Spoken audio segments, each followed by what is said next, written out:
अगर ये वीडियो आपको पसंद आए तो लाइक करें और शेयर करना मत भूलिए। सब्सक्राइब करें लक्ष्य टीवी चैनल को और बेल आइकॉन पर क्लिक करना मत भूलिए लेटेस्ट वीडियो सबसे पहले पाने के लिए।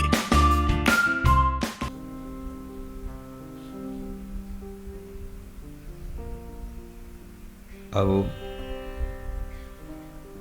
7 દિવસીય શ્રીમદ ભાગવત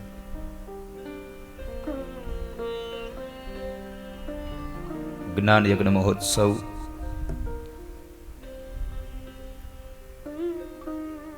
અને આ મહોત્સવના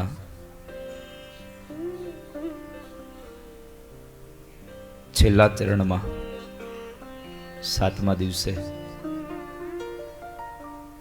થોડી ભગવત ચર્ચા કરીએ એમના પહેલા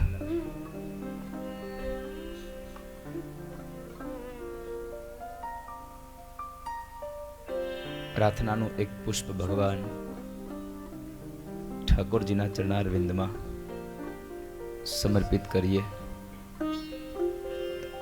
આવો 6 દિવસથી ગાતા હતા અને આજે 7મો દિવસ। આમ જોવા જઈએ તો આ પવિત્ર તીર્થમાં બેસી અને આ સ્થળમાં આ ભાગવતના માધ્યમથી ભગવાનની છેલ્લી પ્રાર્થના થઈ છે। તો હવે ભાવથી ગાઓ અને આજે 7મા દિવસે આપ સૌની પાસેથી એક અપેક્ષા, એક આશા। 6 દિવસથી સ્તુતિ કરતા હતા, આજ 7મો દિવસ ભેગા મળીને છેલ્લી વાર અહીંયા કરીએ છીએ સ્તુતિ। પણ બની શકે તો આવતીકાલથી તમારા નવા દિવસની શરૂઆત દામોદર સ્તોત્રથી થાય એવું આપ કરશો। ભગવાન આપ બધાનું ખૂબ મંગલ કરે। જગન્નાથ ધામમાં આવ્યા છો તો એક સંકલ્પ લઈને જાજો કે જે જિંદગીભર આ કથાને યાદ રખાવે એવો સંકલ્પ કરીને જાજો। આ કથા ભગવાન આપ સૌની યાત્રાને મંગલમય રીતે સંપન્નતાની ઓર લઈ જાય એવી प्रार्थना ने आप सबनु मंगल करे भगवान। आइए बड़े भाव से आज के दिन मेरे ठाकुर को पुकारिए।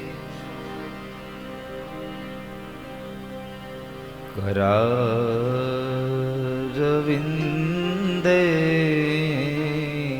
न पदारविंदम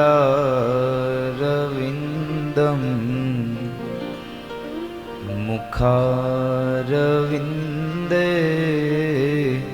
विनिवेशयन्तम् घटस्य पत्रस्य पुतेशयानं बालं मुकुन्दं मनसा स्मरामि। श्रीकृष्ण गोविन्द हरे मुरारे हे नाथ नारायण वासुदेव। जिह्वे पिबस्वा मृतमेतदेव गोविन्द दामोदर माधवेति। विक्रेतु कामा किल गोपकन्या मुरारिपादा पितचित्तवृत्ति। जय दध्यादिकं मो हवशादवोच गोविन्ददामो धर्माधवेति गृहे गृहे गो पवधू कदम्बा सर्वे मिलित्वा समवाप्ययोगम् पुण्यानि नामानि पठन्ति नित्यम्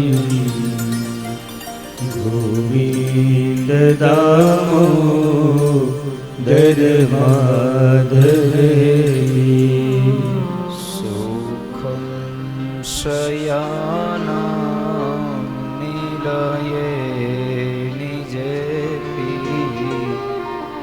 नामानि विष्णु प्रवदन्ति मर्त्या निश्चितं तं मयतां व्रजन्ति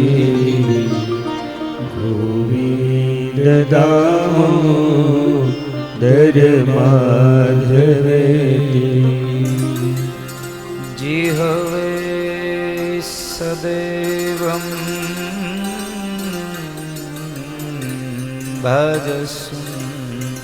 भजसुन्दराणि नामानि कृष्णस्य मनोहराणि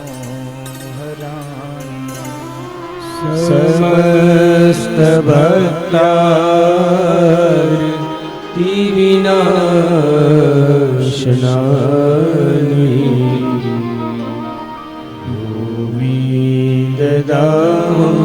गोविन्ददामोदर माधवेति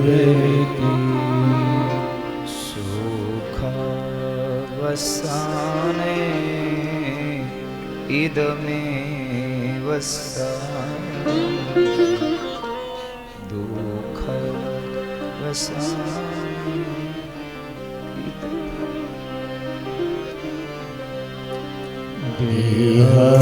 देहावसाने इदमेव जाप्यं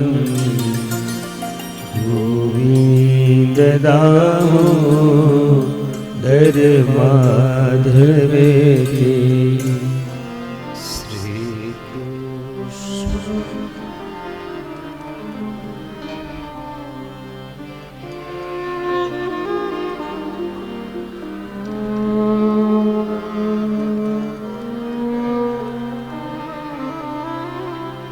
जिह्वे पिबस्व मृतमेतदेव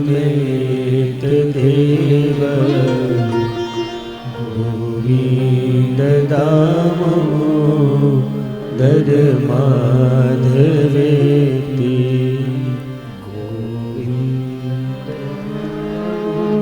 गोविन्ददामोदर माधवेति गोविन्द माधव स्तोत्रनो पाठ जे प्रेमे करे दामोदर दया दाने सहज गोलोक संचरे सहज गोलोक संचरे बोलिए श्री बालकृष्ण भगवान भगवान की जय श्री सुखदेव जी महाराज की जय श्री व्यास भगवान भगवान की जय श्री सरस्वती मात की जय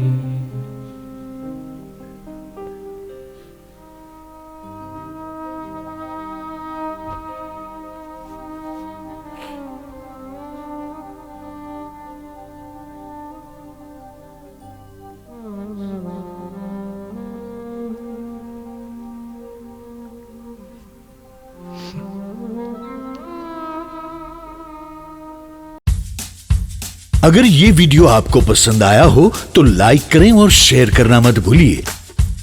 सब्सक्राइब करें लक्ष्य टीवी चैनल को और बेल आइकॉन पर क्लिक करना मत भूलिए लेटेस्ट वीडियो सबसे पहले पाने के लिए।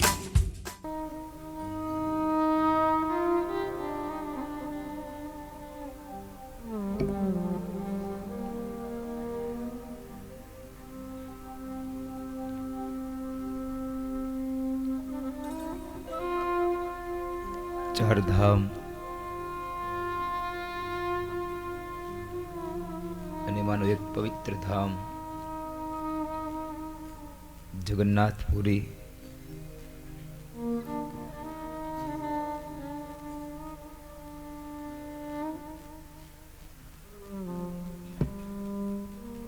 જગન્નાથપુરીની આ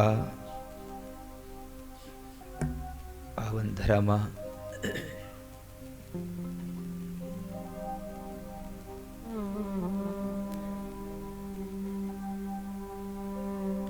राधे राधे परिवार द्वारा आयोजित 7 दिवसीय श्रीमद् भागवत ज्ञान यज्ञ महोत्सव. आ महोत्सवना 7મા દિવસે उपस्थित રહેલા તમામ વડીલો, માતાઓ, આમંત્રિત મહેમાન શ્રીઓ તેમજ લક્ષ્ય ટીવી ચેનલના માધ્યમથી આ કથાનું રસપાન કરી રહેલા તમામ ભાવિક ભક્તોનું હાર્દિક સ્વાગત છે. અને આપ સૌને વ્યાસપીઠથી જાજા કરીને જય શ્રી કૃષ્ણ, જય સ્વામિનારાયણ.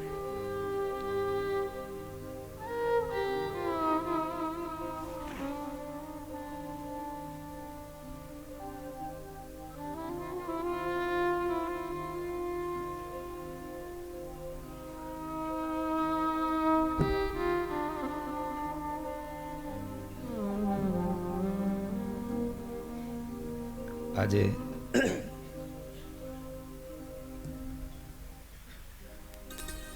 કથાનો આ છેલ્લો દિવસ અને છેલ્લા દિવસની શરૂઆત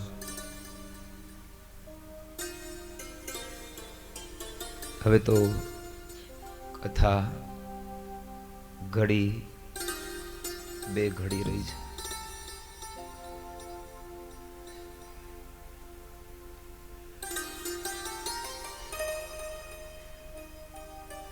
પણ મેં અગાઉના સમયમાં પણ એક વાત કરી હતી, ફરી પાછો આજે એક વાત કહું. આ મનુષ્ય અવતારમાં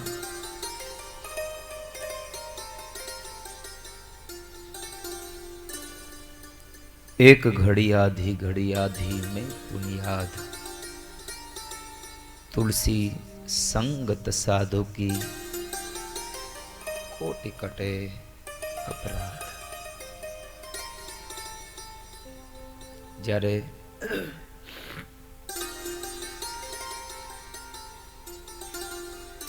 એક ક્ષણ માટે પણ જો સત્સંગ થઈ જાય તો એ સત્સંગ આપણો આ મળેલું મનુષ્ય અવતાર તારી દે છે.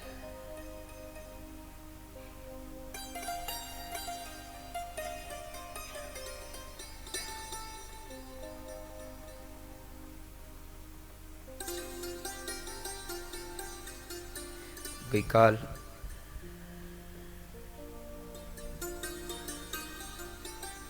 ભગવાનના લગ્નોત્સવની કથા કરી.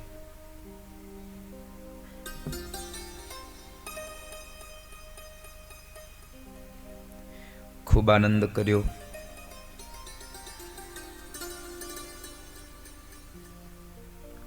આજે ભાગવતની થોડી ગાથાઓને ગાઈ અને મધ્યાંતરે 12:30 વાગ્યા 1 વાગ્યાની આજુબાજુ કથા વિશ્રામ લેશે. આપ સૌને કદાચ કથાના અંતમાં કહેવાનું ભૂલાઈ જાય, આપ સૌ લોકો સાચવીને જાજો.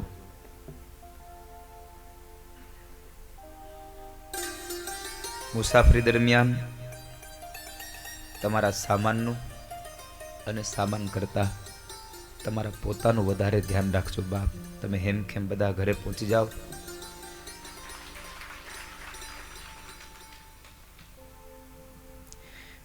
ભગવાન આપની યાત્રા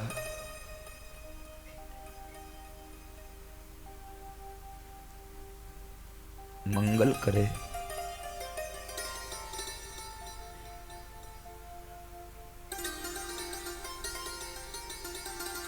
મેં આપને ગઈકાલે એક વાત કરી હતી કે હું 2-4 શ્લોકોનું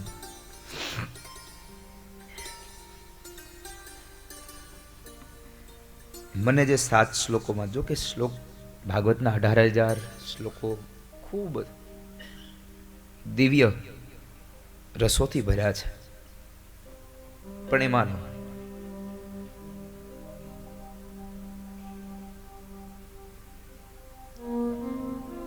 રૂકમણીના 7 શ્લોકો અને 7 શ્લોકોમાં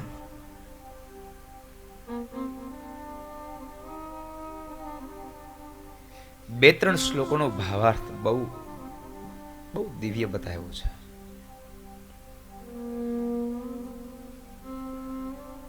રૂકમણીએ ભગવાનને પત્ર લખ્યો. ભગવાને સુદેવ નામના બ્રાહ્મણે 7 શ્લોકો વાંચ્યા અને ભગવાનને પ્રશ્ન કર્યો, પ્રભુ આ પત્રને સાંભળીને તમારો શું જવાબ છે? આ પત્ર માટે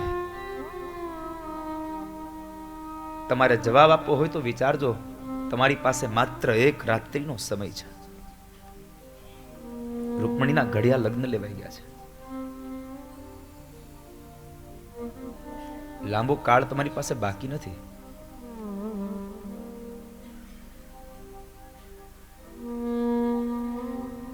તમારી પાસે લાંબો સમય નથી. હવે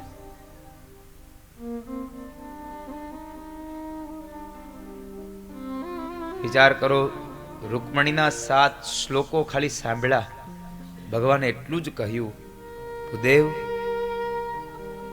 મારું મન પણ રૂકમણીમાં લાગી ગયું છે. મારું મન પણ રૂકમણીને યાદ કરે છે. કારણ રૂકમણી મને યાદ કરે છે.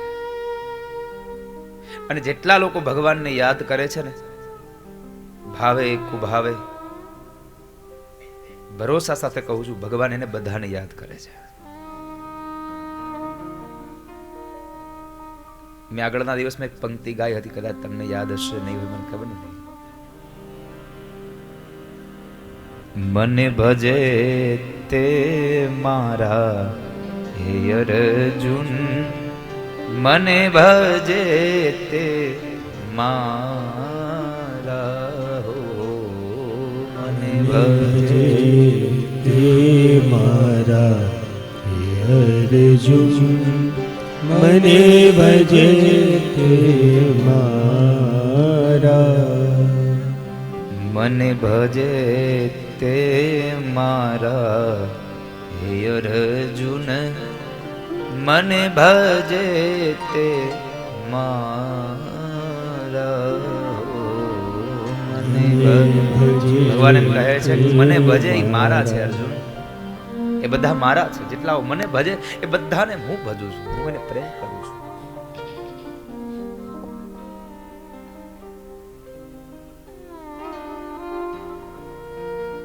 પેલી શબરીબાઈના બોર સ્વીકાર્યા ભગવાને.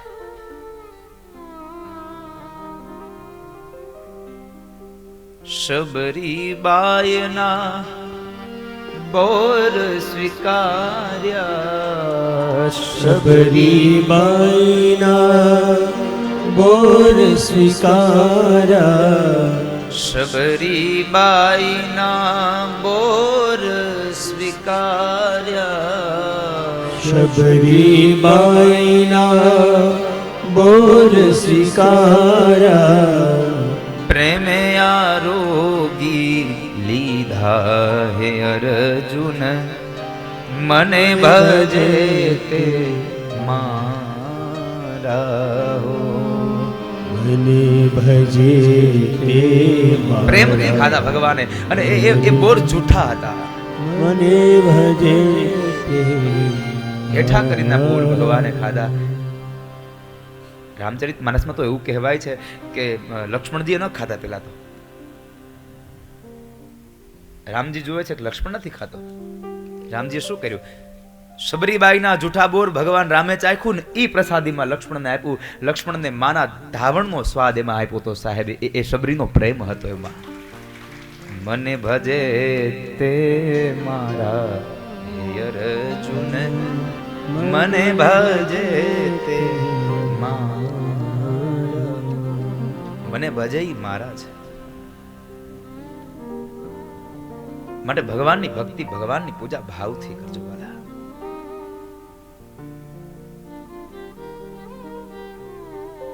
કૃષ્ણ દર્શનની લાલસા થાય. અને એમાં તમને હું એક વાત તમને કહું. આજે મને આમ સ્તુતિ કરતા મારી આંખો ભરાઈ ગઈ ને એનું મૂળ કારણ હતું કે હું આટલા દિવસથી ભગવાન માટેની આમ જગન્નાથ ભગવાનના દર્શન કરવાની ઝંખના કરતા હતા. આજ સવારે મંગળા આરતીના દર્શન થયા ને તો આમ હું આમ નથી શકતો સાહેબ. આ એનો ભાવ હતો સાહેબ. આગળના દિવસે એટલે કે ગઈકાલ નહીં, એની આગળના રાત્રે ત્યાં ગયા, દરવાજો બંધ થઈ ગયો. કાલે રાત્રે નક્કી કર્યું કે અહીંયાથી ઉતરો છો ને તો હવે જાઓ. તો હું ઉતારે જવાના બદલે સીધો અહીંયા મંદિરે ગયો, ઠાકોરજીને પધરાવ્યા અને મૌન જ હતું. કારણ કે મારે હું ઉતારે ન પહોંચું, ઠાકોરજીને જલપાન ન કરાવું ત્યાં સુધી હું જલપાન ન કરી શકું, મારે મૌન રહે. તો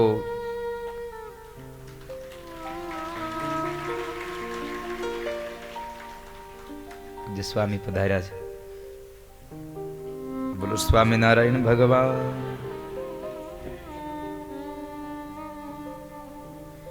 તો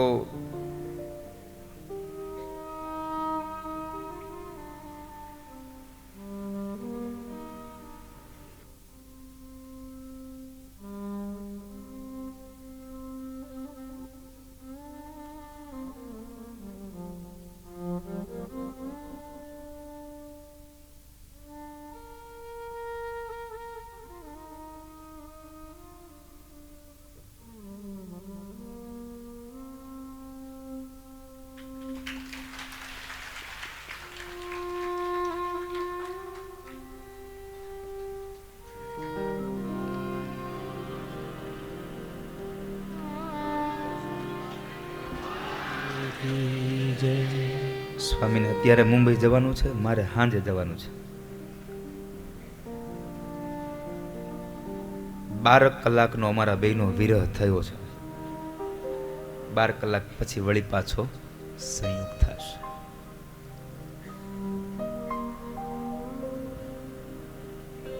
તો હું તમને વાત કરતો હતો કે હું આગળના દિવસે એટલે ગઈકાલની નહીં, આગલીની રાત્રિએ ભગવાનના દર્શન કરવા ગયા.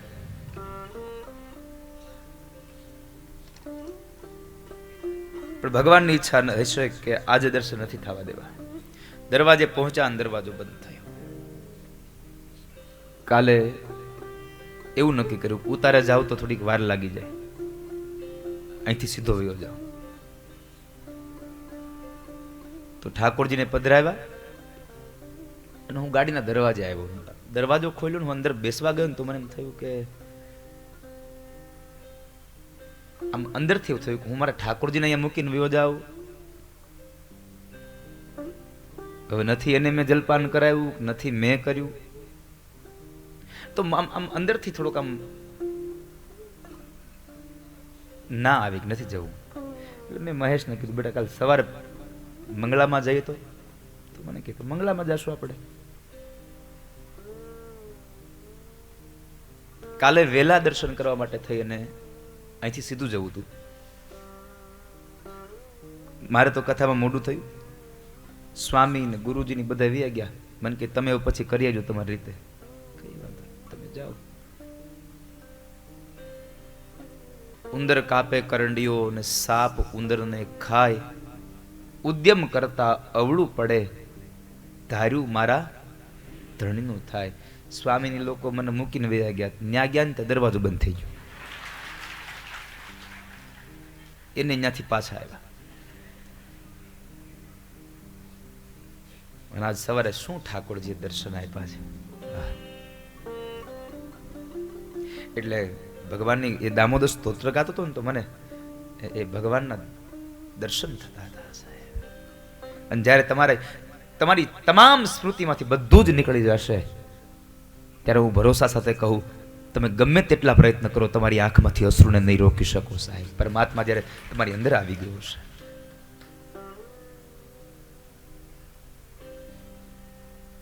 ભગવાનમાં પ્રેમ જાગે, ભાવ જાગે.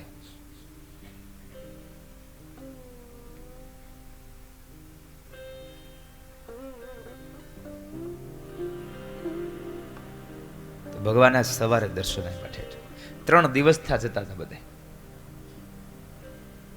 હીરો ગોગે જઈ આવ્યો ને ડેલે હાથ દે.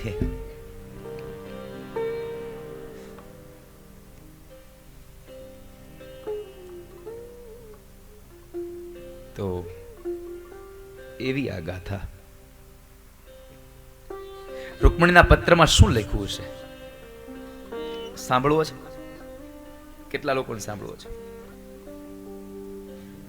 તમને આમ શરમ ના આવે કોઈકના પ્રેમ પત્ર વાંચવામાં?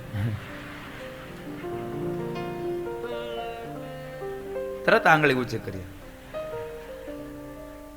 થોડીક તો શરમ રાખો.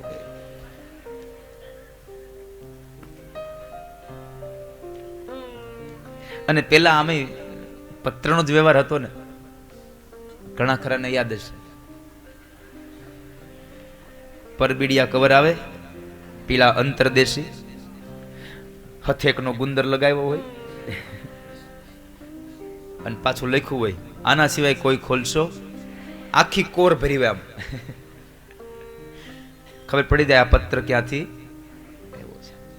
અને ઘોઘો તેદી કામે ન જાય. એ પોસ્ટ ઓફિસે આટા મારતો હોય.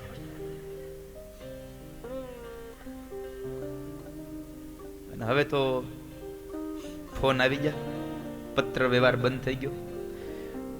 પત્ર હતા ને ત્યારે સાહેબીમાં પ્રેમ હતો. એનું કારણ હતું કે કોઈકના પત્રની, કોઈકના સમાચારની, કોઈકના જવાબની રાહ જોવાતી હતી, એટલે એમાં પ્રેમ ઉદ્ભવ થતો હતો. અને અત્યારે તો ઘડીક ફોન ન, કેમ ફોન ન કર્યો લ્યો. અને ફોનમાં તો હવે તો સમજો ને કે ફોન એટલે આમ વોકિંગ કરવાનું સાધન આવી ગયું. ફોન ચાલુ હોય ને ક્યાંનો ક્યાંય નીકળે, કેટલા ઢેફા ઉપર ચડી જાય, કેટલા આમ ઓલા પાળા ઉપર હાલ્યો જાય, ખબર ન પડે. હું અહીંથી આમ જાતો હોય ને તો અમુક અમુક તો રોડે ચડ્યા હોય, અમુક અમુક આ બાજુ ખેતરમાં ચડ્યા હોય. પાછા એને એમ હોય કે દાદા નથી ખબર, એ ગમે એમ હંતાય નહીં, મને ભગવાને કેટલી આંખો આપી નથી ખબર.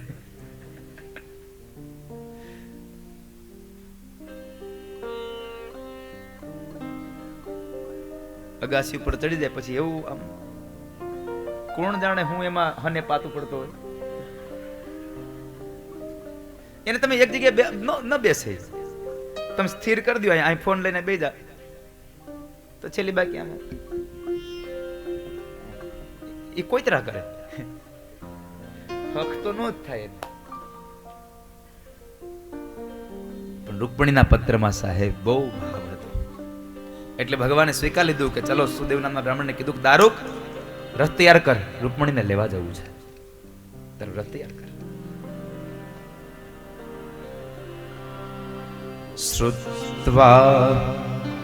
શ્રુત્વા ગુણાન ભુવન સુંદર શુંવતા નિર્વિશ્ય કર્ણ વિવરે હરતોંગતાપમ રૂપમ દ્રશામ દ્રશિમતાય અખિલાર્થલાભમ ત્વય્યશ્ચુત્તા વિશતિ ચિત્તમપદ્રભમ મે. ત્વય્યશ્ચુતા વિષમિ ચિત્તમપદ્રભમ. આ એક શ્લોક જો આપણને આમ અંદરમાં રટણ થઈ જાય, બીજા 6 શ્લોકોની જરૂર નથી વાલા. એક જ શ્લોક જો સમજાઈ જાય. રૂકમણીએ કાગળ અને પેન હાથમાં લીધા ને વિચાર કરે હું શું સંબોધન કરું.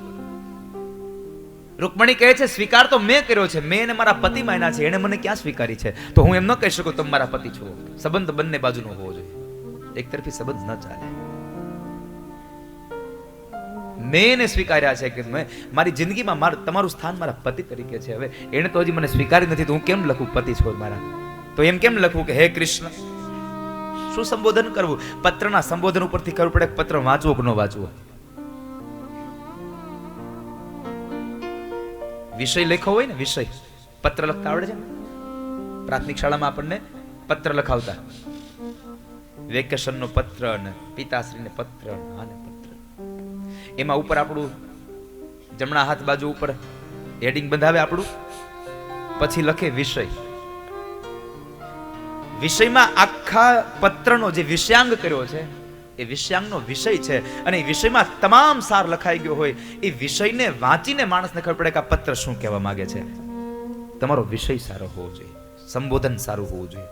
રૂકમણીએ સંબોધન કર્યું ભગવાનને. શું કર્યું? શ્રુત્વા ગુણાન ભુવન સુંદર શૃણવતાંતે. હે ભુવન સુંદર, તમે સાંભળો. શું? નિરવિશ્ય કર્ણ વિવરે હરતોંગતાપમ.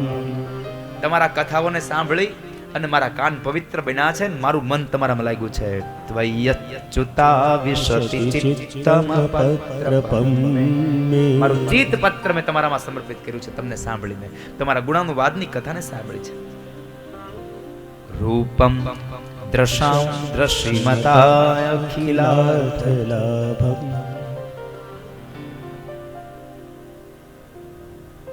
તમારા ગુણાનુવાદને સાંભળ્યા અને મારું મન તમારામાં આપી બેઠી છું. મારું મન તમારામાં લાગી ગયું છે. અને હવે આ મન તમારા સિવાય કોઈનામાં લાગે એમ છે પણ નહીં. પણ ભગવાનમાં મન ક્યારે લાગે? જ્યારે તમે એના ગુણોની કથાને સાંભળી હોય, એના ઐશ્વર્યને સાંભળ્યું હોય.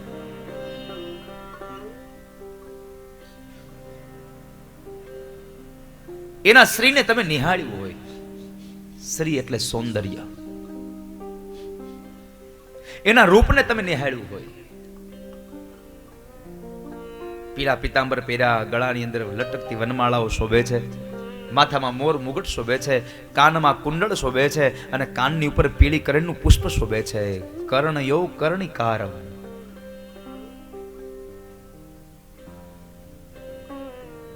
એવા ભગવાન તમારી કથા સાંભળી અને મેં મારું ચિત્ત તમારામાં લગાડ્યું છે. બે વ્યક્તિઓ ભગવાનને બહુ સુંદર વર્ણન કર્યું ત્રણેય ભુવનનું. અહીંયા રૂકમણી એમ કહે, શ્રુત્વા ગુણાન ભુવન સુંદર શૃણવતાંતે. આખા ભુવનના સુંદર છો તમે. કાળો હતો પણ કામણગારો છે. અને એક મહાભારતમાં દાદા ભીષ્મે ભગવાનને કહ્યું, ત્રિભુવન કમનમ તમાલ વર્ણમ રવિકર ગૌરવ રામ બરમ દધાને. ત્રણેય ભુવનમાં તમે સુંદર છો. તમાલ પત્ર જેવા વર્ણના છો, નથી ધોળા નથી કાળા, એટલે એવા વર્ણના તમે છો. એટલે મારી બુદ્ધિરૂપી કન્યા તમને પતિ તરીકે પસંદ કરે છે. ત્રિભુવન કમનમ તમાલ વર્ણમ. ત્રિભુવન કમનમ તમાલ વર્ણમ. અને અહીંયા કહ્યું, શ્રુત્વા ગુણાન ભુવન સુંદર શૃણવતાંતે નિરવિશ્વ કર્ણ વિવરે હરતોંગ તાપમ.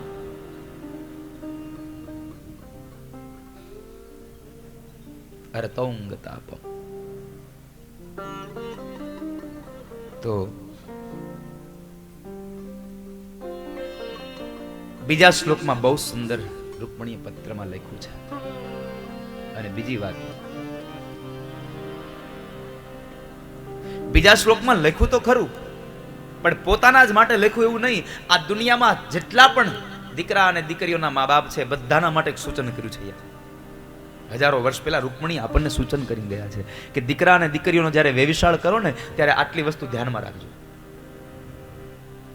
આ વસ્તુઓ છે કે નહીં? કાત્વા મુકુંદ મહતી કુલશીલ રૂપ વિદ્યા વયો દ્રવિણ ધામ વિરાત્મતુલ્ય ધીરાપતિમ કુલવતી વૃણીત કન્યા કાલે નૃસિંહ નરલોકમનોભિરામમ. દીકરા અને દીકરીઓના વિવિશાળમાં રૂકમણી એમ કહે છે, ભગવાનને એમ કીધું, પ્રભુ મેં તમારું શું જોયું? તમને પતિ તરીકે સ્વીકારે એનું કારણ શું છે? સૌથી પહેલા તમારું કુળ જોયું છે. દીકરા દીકરીના વિવિશાળમાં કુળ જોવું પહેલા.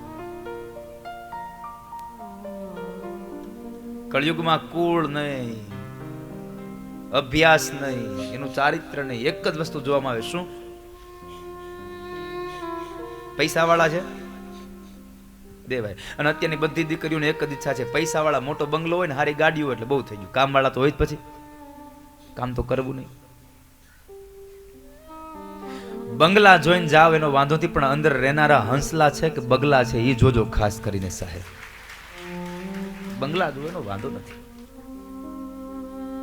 જોજો.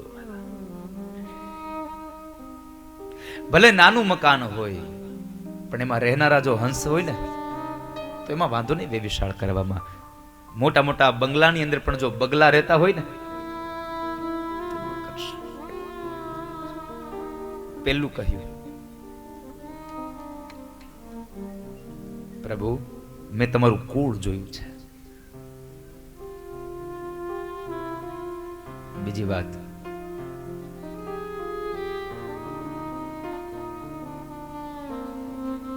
મેં તમારું શીલ જોયું છે, તમારું ચારિત્ર જોયું છે.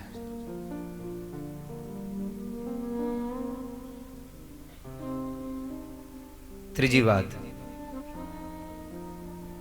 મેં તમારું રૂપ જોયું છે. રૂપમાં તો કૃષ્ણ કોણ પહોંચે છે?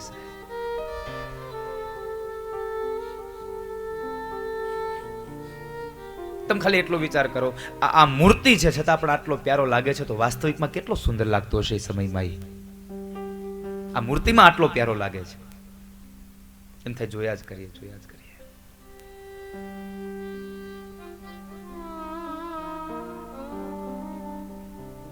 પ્રભુ મેં તમારું રૂપ જોયું. ચોથા સ્થાને પ્રભુ મેં તમારી વિદ્યા જોઈ છે. તમે ભલે સાંદીપની ઋષિના આશ્રમમાં 64 જ દિવસ રહ્યા છો. 64 દિવસ ભગવાનના અભ્યાસનો કાળ છે. 64 દિવસ. પણ તમારી વિદ્યા પણ મેં જોઈ લીધી છે. ત્યારબાદ મેં તમારી ઉંમર જોઈ છે, વય. ગણજો કેટલામાં સ્થાને તમે અત્યારે જે પહેલા સ્થાને જોવો છો કેટલામાં સ્થાને આવે છે. પેલું કુળ જોવાનું, બીજું શીલ એટલે ચારિત્ર જોવાનું, ત્રીજું એનું રૂપ જોવાનું, ચોથી એની વિદ્યા જોવાની, પાંચમું એની વય જોવાની, અને છઠ્ઠા સ્થાને એનો પૈસો જોવાનો છે.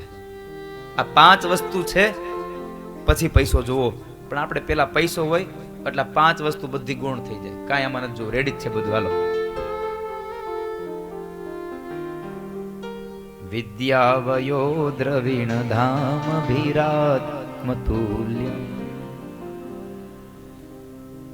અને આ બધું જોયા પછી પ્રભુ મેં તમારી અંદર રહેલી જે કરુણા, અને તમે તો કરુણાના સાગર છો, દયાનો સાગર છો. દયા સાગર કહેવાઓ છો, દયા વરસાવશો ક્યારે? અમારો હાથ જાલીને કિનારે લાવશો ક્યારે? તમે તો દયાના સાગર છો.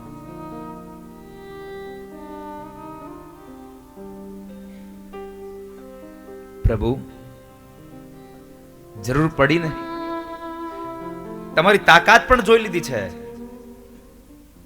કે નૃસિંહ અવતાર ધારણ કરી અને ઓલા હિરણ્યકશ્યપુને ઘડીના છઠ્ઠા ભાગમાં તો મોકલી દીધો. આ બધી વસ્તુ જોઈ છે. છોકરામાં તાકાત જોવી. ઘર જોઈને દીકરી નો દેવી, વર જોઈને દીકરી દેવી. સમજાય છે ને મારી વાત? ઘર જોઈને નહીં, વર જોઈને દેવી. ઘર બહુ સારું હશે, વરમાં કાંઈ નહીં હોય, ઘર કઈ ઉઈ જાય કઈ નક્કી નહીં. ઘર સારું નહીં હોય પણ વર સારો હશે તો સારામાં સારા મકાનમાં તમને રહેવાનો સમય આવશે તમારો, પણ વરાજામાં તાકાત હોવી જોઈએ. પાટું મારીને હાજે 500 રૂપિયા લઈ આવે, નકર પછી તમારે ટેકી લઈને બેવું પડશે ચાંદલા લગાડવા. જોકે સારું છે, મને ગમ્યું છે. નવરા હોય તો કોકની તારામારી કરી, એના કરતા પરિવારને થોડી મદદ તો કરીએ છીએ. સ્ત્રીનો ધર્મ છે કે પતિદેવ તમારા અર્થની અંદર હું તમને મદદ કરીશ. ગમે તેમ કરીને મજૂરી કરીને જો માણસ કોઈ પોતાના પતિને મદદ કરે ને તો એને અર્થને સાકાર કર્યો છે. ધર્મ, અર્થ, કામ અને મોક્ષના 4 ફેરામાં ત્રીજો ફેરો અર્થનો સાકાર કર્યો છે. એના પતિને મદદ કરે.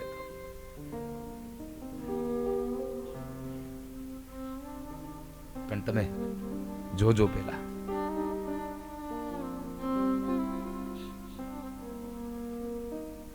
આ બધી જ વસ્તુઓ જોઈને પ્રભુ મેં તમારી સાથે લગ્ન કરવાનો સંબંધ બાંધ્યો છે.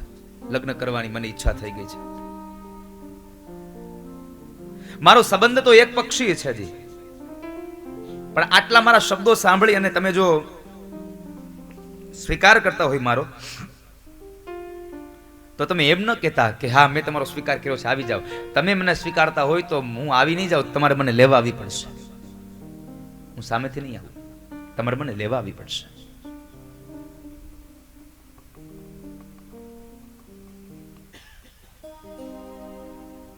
આટલું કહ્યા પછી રૂકમણી એમ કહે છે, આપણા માટેનો આ પ્રશ્ન છે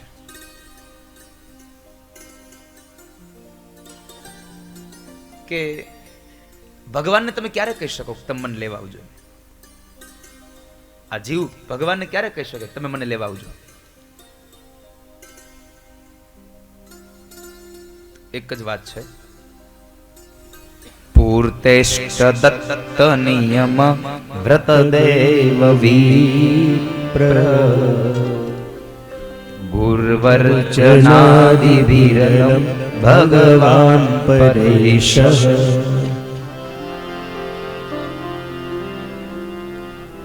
તમે તમારા હાથથી સત્કર્મ કર્યા હોય, પુણ્યનું ભાથું બાંધ્યું હોય, પુણ્યનો ઉદય કરે એવા નામોનો તમે જપ કર્યો હોય, પુણ્યનો ઉદય કરે ને એવા નામનો રોજ જપ કરવો. તમે સાંભળ્યું ક્યાંય આવું? ક્યાંય તમને યાદ આવે છે કે બોલ્યા તમે એવું? તમને યાદ આવે છે 7 દિવસમાં ક્યાંય આવો શબ્દ આવ્યો હતો કે પુણ્યના નામનો ઉદય કરે, પુણ્યનો ઉદય કરે એવા નામનું પઠન કરવું રોજ? કોઈને યાદ છે? હા કે ના? હા બેન, ક્યાં બોલો માં? દામોદર સ્તોત્રમાં પુણ્યાની નામાની પઠંતિ નિત્યમ. જે પુણ્યનો ઉદય કરે છે, પુણ્ય નામ છે, નામમાં જે પુણ્ય સમાયું છે એવાનો તમે નિત્ય પાઠ કરો. ગોવિંદ દામોદર માધવ, ગોવિંદ દામોદર માધવ, તમે એનો પાઠ કરો. પછી રૂકમણીએ એક શ્લોક, આ 7 શ્લોકો લખ્યા ને, આ શ્લોક હજી વર્તમાન સમયમાં આજે પણ બેટ દ્વારકામાં ભગવાનના મંદિરમાં આરતી થઈ ગયા પછી આ રૂકમણીનો પત્ર વાંચવામાં આવે છે. આજના દિવસે બેટ દ્વારકામાં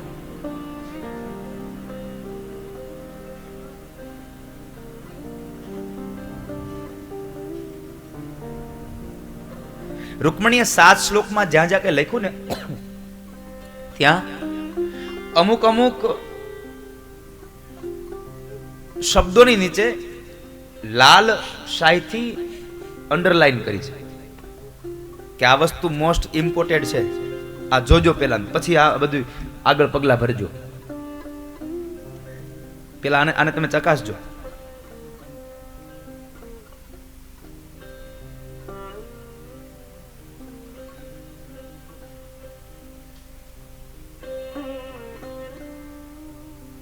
એમાં એક શ્લોકમાં એવું નીચે આમ અંડરલાઈન કરી છે,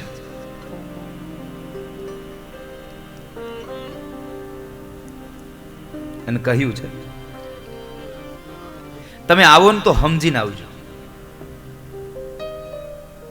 તમે આવો તો સમજીને આવજો.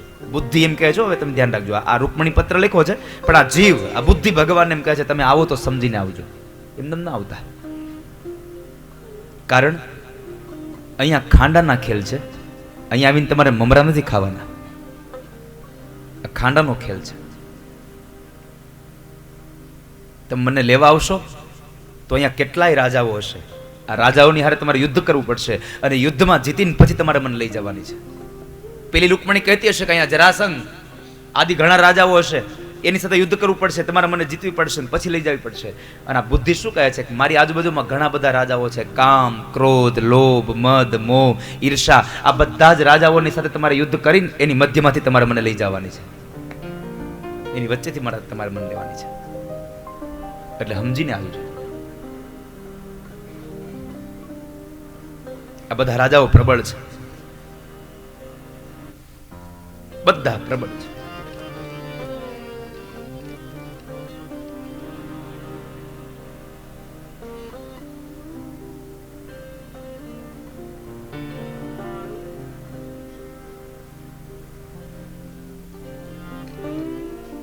રૂકમણી એક બીજું કીધું છે, પ્રભુ તમે મને લેવા આવો ને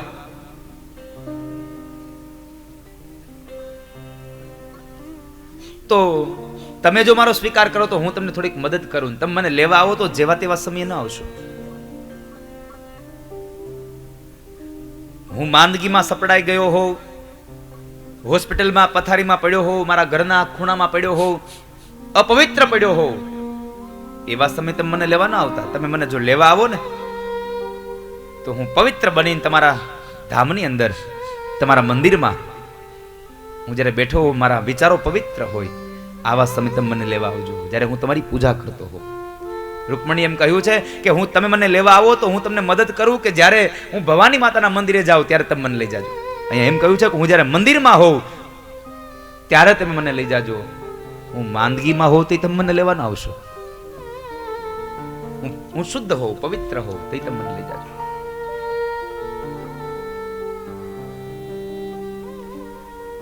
અને છેલ્લા શ્લોકમાં એટલું કહ્યું છે,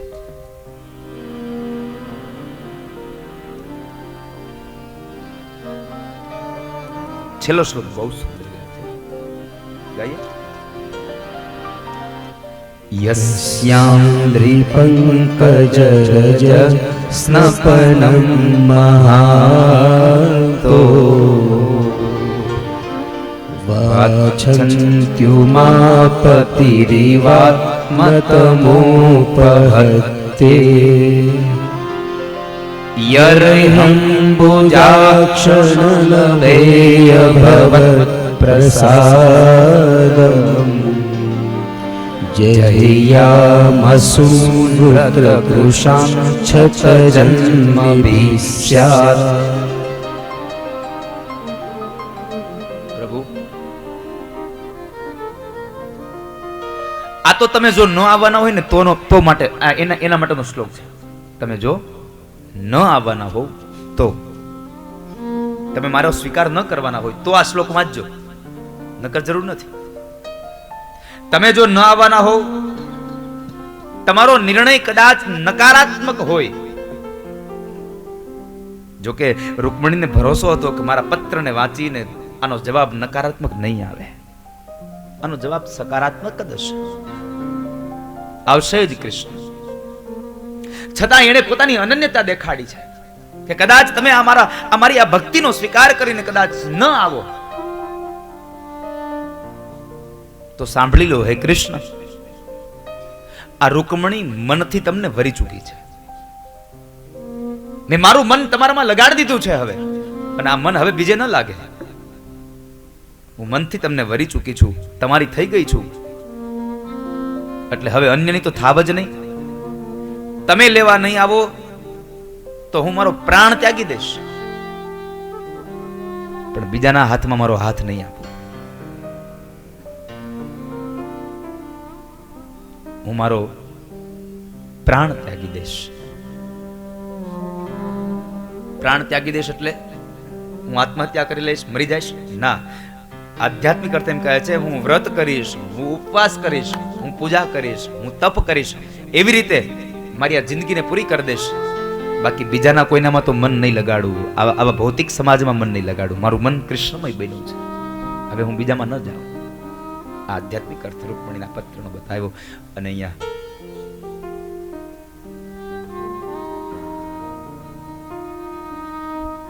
ભગવાન એનો સ્વીકાર કર્યો છે. જે જીવ મારું ભજન કરે એને હું ભજું છું. જે જીવને મારામાં લગ્ની છે, એને મને એનામાં લગ્ની છે. યે યથા મામ પ્રપદ્યન્તે તામ તથૈવ ભજામ્યહમ. મને ભજે એને હું ભજું, મારામાં જે લાગણી રાખે એનામાં હું લાગણી રાખું. અને આવી રીતે ભગવાનના લગ્ન થયા. શિશુપાલની જાન પરત ગઈ હતી, એ કથા મેં તમને ગઈકાલે વર્ણવી આપી હતી. પણ આ રૂકમણીના પત્રમાંથી મારે 2-4 શ્લોકોનો ભાવાર્થ આપને કહેવો હતો. બહુ સુંદર ભાવાર્થ કર્યો. ત્યારબાદ ભગવાનનું દાંપત્ય જીવન ચાલ્યું. અને એ દાંપત્ય જીવનમાં પ્રદ્યુમ્ન મહારાજનું પ્રાગટ્ય થયું છે. પ્રદ્યુમ્ન મહારાજ એટલે સાક્ષાત કામદેવ છે. પ્રદ્યુમ્ન મહારાજ પ્રગટ થયા, જન્મા છે. ત્યારબાદ આગળ જતા ભગવાનના અનેક લગ્નોની ગાથા બતાવે છે. ભગવાનનું પહેલું લગ્ન રૂકમણી સાથે, બીજું લગ્ન જાંબવાનની દીકરી જાંબવતી સાથે થયું. આ કથા એવી છે કે સત્રાજીત નામનો એક યાદવ, અને એ સત્રાજીતને ભગવાન સૂર્યનારાયણે એક સમંતક નામનો મણી આપ્યો હતો. રોજ 1.25 ભાર સોનું આપે, આવું મણી. સૂરજ ઉગે અને 1.25 ભાર સોનું આપે. અને આમ કદાચ મણી પડ્યો હોય ને તો એમ લાગે કે અહીંયા સૂર્ય આવ્યો છે. અને એ સેમંતક મણીને બધા બહુ પ્રશંસા કરતા. ભગવાન કૃષ્ણ પણ એને જોવા માટે ગયા અને એની પ્રશંસા કરી એમણે. તો થોડા સમય પછી સત્રાજીતનો ભાઈ પ્રસેન એ સમંતક મણીને લઈને જંગલમાં વયો ગયો. અને આ બાજુ ખબર પડી કે મણી ચોરાઈ ગયો. ભગવાન કૃષ્ણ ઉપર આરોપ આવ્યો છે મણી ચોરવાનો. કૃષ્ણએ જ મણી ચોરી છે, કારણ કે પહેલેથી જ મથરાવટી મેલી હતી. અને આ દુનિયામાં સાહેબ આરોપ મુકતા દુનિયા જો ભગવાનને ન છોડતી હોય તો આપણે તો ક્યાંથી છૂટી જઈએ? હે, કાળા માથાનો માનવી ક્યાંથી છૂટે આરોપમાં? એક મારી પ્રાર્થના છે આપને, સત્ય વાતની ખબર ન હોય ને તો એના વિશે કોઈ દિવસ નિવેદન ના આપવું, કોઈ દિવસ ના આપવું. અને સત્ય ખબર હોય તો એકાંતમાં નહીં, જાહેરમાં જઈને વાગોળવું. સાહેબ સત્ય બધાને ખબર પડી જોઈએ. સત્યમ પરમ ધીમહિ, સત્યમ પરમ, સત્ય બધાને કહો. એ તો લોકો એમ કહે છે સત્ય કડવું છે, કડવું. સત્ય કડવું છે જ નહીં, કારણ કે સત્ય તો સત્ય છે. લીમડો રે કા આંબો થઈ જાય. લીમડો કેવો છે ને પાછો એને મીઠો કેવો છે તેમાં મેળ ન આવે. એમ સત્ય પણ કહેવું છે ને એ કડવું. સત્ય હંમેશા સત્ય જ રહે. એને કડવાને મીઠાશ ને એને સ્વાદને શું લેવા દેવા? મારે તો ઘણી વખત એવું થાય, સમજી દાદા, હું આમ કથા કરતો હોઉં ને, આમ સ્વાભાવિક મારો અહીંયા બેઠા પછી મારી એક સ્વાભાવિક વૃત્તિ હોય. હું આમ બધા બેઠા હોય તો હું નામ લેતો હોય કોઈકના, તો ઘણા મનમાં કે એના કંઈક હગા લાગે છે, એને કંઈક કવર મોટું આપ્યું લાગે છે. એટલે આમ માણસની એક મનોગ્રંથિ હોય. હું આમ જોતો હોઉં ને તો બધાને એમ થાય, હું આમ નજર નાખી જોતો, દાદા કેમ ભાઈ આમ વારે જોઈને કથા કરતા હશે. એટલે આમ હું અહીંયા બેઠો પછી મારી સમદ્રષ્ટિ હોય. હું નીચે ઉતરા પછી હું કરું એ તમે જુઓ, અહીંયા બહેનું શું કરું તો જુઓ તમે, મારી સમદ્રષ્ટિ હોય. વાલા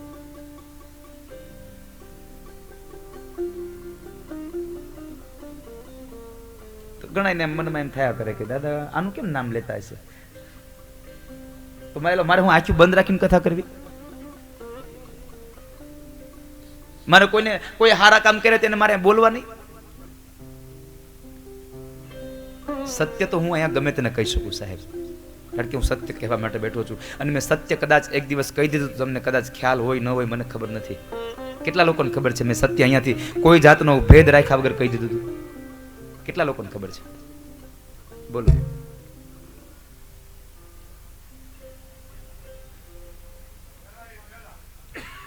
મારા પરિવારના સભ્યોને મેં કહી દીધું હતું કે તમારે આગળ બેસવું હોય તો વહેલા આવજો, છેલ્લે બે જાજો.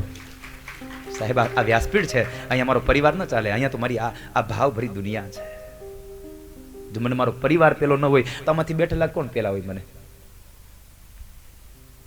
આ તો અહીંયાથી આનંદ કરતો હું મને સાહેબ. હું ગઈકાલે મેં નતો કહેતો હો ઢેલડી, કાલે આહા સુનિતા કાલ રાતે ક્યાં આવી ગયા તમે?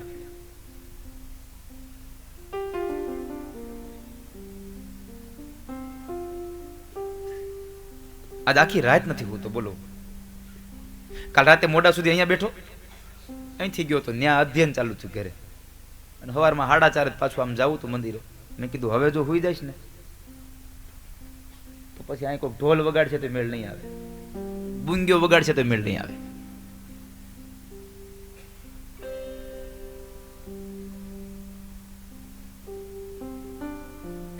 એટલે કાલ તમે ઓલું ઉતાર્યું કે નહીં? કેસરી ઉતાર્યું, બતાવ્યું, એ જ ચાલુ છે. પણ અહીંયા અમારે LED નથી ને.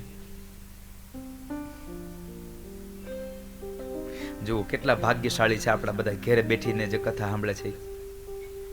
એ લક્ષમાં આપણે કાલ રાતે અહીં રાસ રમતા હતા ને બધા, એ જોવે છે અત્યારે. બોલો બધા હો ઢેલડી. પણ આનંદ હતો. એ કેમ રમતા હતા બધા ખબર છે? તમારે હવે તમારે પૂછવું હોય ને, જેટલા લોકો હોટલમાં ગયા છે ને એને પૂછજો, જેટલા લોકો અહીંયા રોકાઈને જેને મજા કરી છે ને એને પૂછજો મજા ક્યાં આવી. સાચું બોલજો, ભગવાન સાક્ષી રાખીને કહેજો અહીંયા તમને મજા આવી કે ના આવી. કોઈને ખબર નહોતી પડતી હું કઈ, કોઈને હુવાની નહોતી ખબર પડતી બોલો. અને થતું આમ બરાબર થતું હતું, ગળદી નો થાય. રાતે 1-2 વાગ્યા જે લોકો ગીત ગાયા હોય ને રમ્યા હોય ને એ પછી સવારે મોડા સુધી, જે વેલા 10 વાગ્યામાં હોઈ ગયા હોય એ વેલા ઉઠીને કેવી વ્યવસ્થા જળવાઈ જાય બોલો. ન ભીડ થાય ન કઈ થાય સાહેબ.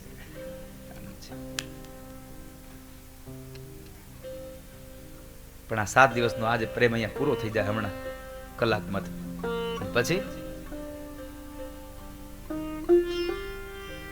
ઉતારા કરી ઘોડે ચડજો મારા મહેરબાન, હાલો ને આપણા મલકમાં. ઉતારા કરી ઘોડે ચડજો મારા મહેરબાન, હાલો ને આપણા મલકમાં. આપણા મલકના માયાળુ માનવી, આપણા મલકના માયાળુ માનવી. આપણા મલકના માયાળુ માનવી. આપણા મલકના માયાળુ માનવી. માયા મેલીને ગયા જાસુ મારા મહેરબાન, હાલો ને આપણા મલકમાં. હાલો જઈ, હાલો ને આપણા મલકમાં.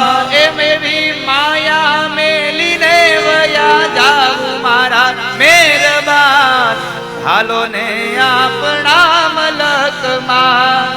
એવી માયા મેલીને વયા જાસુ મારા મહેરબાન, હાલો ને આપણા મલકમાં. હમણાં 4 વાગશે ને ત્યાં બધાના બિસ્તરા પૂર્ણ થયા, અડધા તો વયા ગયા. અત્યારમાં ટ્રેન નથી કોઈની, તો એ આપણા વાળા નહીં હોય, ડાયરેક્ટ વાળા છે.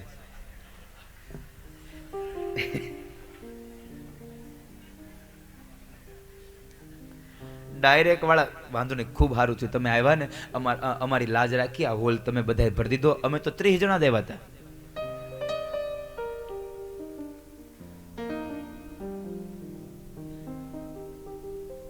अगर ये वीडियो आपको पसंद आया हो तो लाइक करें और शेयर करना मत भूलिए. सब्सक्राइब करें लक्ष्य टीवी चैनल को.